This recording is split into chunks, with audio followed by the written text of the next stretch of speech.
Hello, this is Bobby at Copel TV Repair, and today I'm going to share a quick observation and some thoughts about fixing mainboards, do-it-yourself repair attempts, etc., and the, consequences of that. So we did receive that board today from a customer asking us to repair because HDMI ports do not work, and as usual we inspected it to see, and it was to see whether it was worked on before us by someone, because when that happens, usually oftentimes there are additional problems and it just costs more trying to fix the board, which is why we have that requirement that boards should not have been worked on before they are sent to us if the terms of the listing under which they're being repaired and our advertising remains in effect. So the very first thing that was apparent was those 4 bolts on the corners, suggesting that the heatsink has been possibly changed.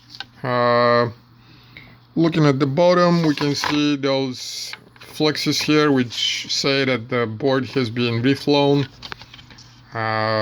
Most likely it has been treated by temperature by all means, and I guess his customer's initials, they will recognize their board. I have not seen a solution like that before, and I want to share my thought about, another thing that we noticed, nothing personal. I believe I made a video earlier this week for another board that was sent to us after it was serviced by NTR, which I believe is Nick's TV Repair, another service center in Arizona that does a lot of the things that we do, and in fact some things that we do not advertise doing.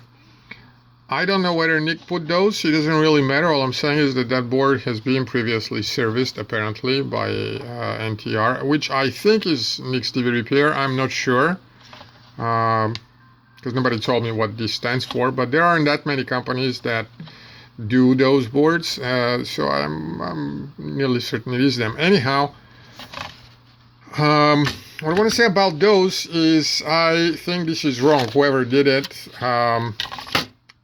was not right to do it, and the reason is pretty simple. The number one reason why those boards fail is because warping of the PCB. As it starts heating, it doesn't heat evenly, it starts warping. You have that chip which is in the middle with a BGA, and you have large surface area on a PCB that starts warping, and that warping starts putting pressure on the solder balls, and they just detach from the top, from the bottom, on the chip side, on the processor side it is underneath, or on the PCB side it is underneath. Sometimes the warping is so bad that the whole track that is underneath gets broken. I probably have, let me take one board that is different, but this is the chip. I have shown them many times. I have some around that has it without the pins, without the chip itself, just the board. But anyhow, it is the warping that causes the most common damage on those. And does that help, or does it actually go against? Well, the true answer is it all depends. It depends how much those screws are fastened. But imagine this. If this is the PCB looked on the side, just the plane of the PCB. And imagine somewhere here in the middle you have one processor. That's the processor. And imagine on top of the processor you have the heatsink, which is metal. And what the OEMs do, they just put some pretty weak springs and then fasteners here. So there is some amount of force, but it's really small, that pushes this metal heatsink here towards the processor. There is a force that is pushing this down. Right? Let's put it up there.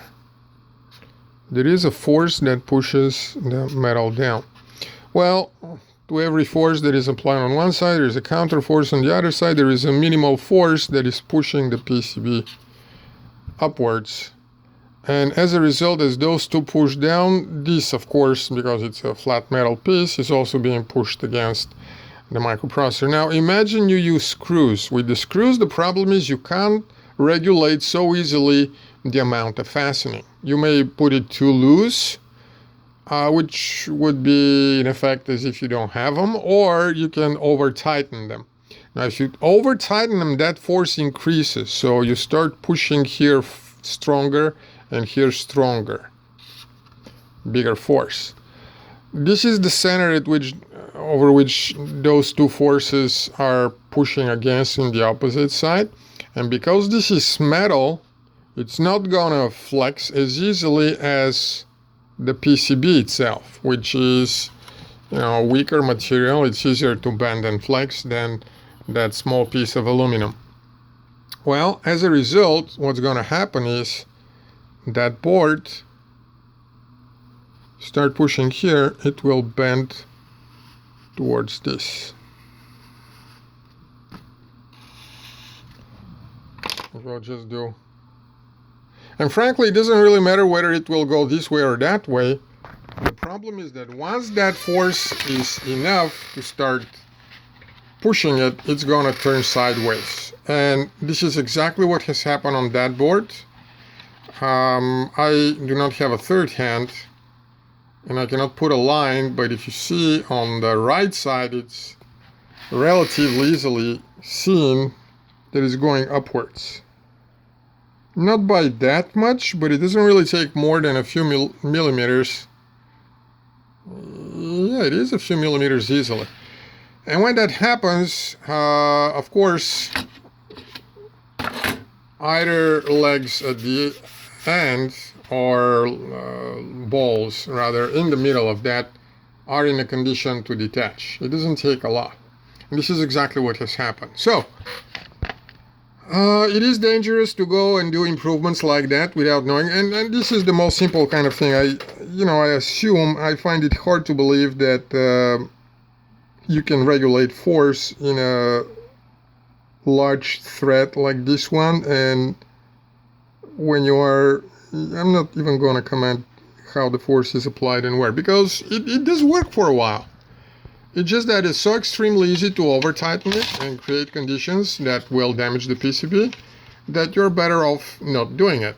LG knows what they're doing. Actually, it's a whole lot better to just use a piece of tape and stick that to it, which is what they do in many other boards. And best of all, also OEMs use a piece of flat rubber here.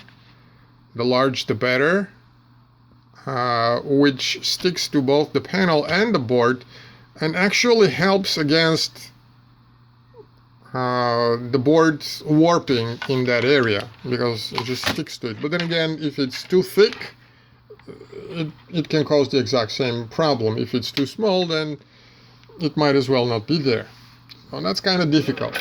Anyway, this is wrong in my opinion. If you have different opinion, don't be afraid to share it. My major is not physics. It is just what I think and what I would tell NTR if they are watching and the customer. Best of luck with your repairs, and talk to you soon.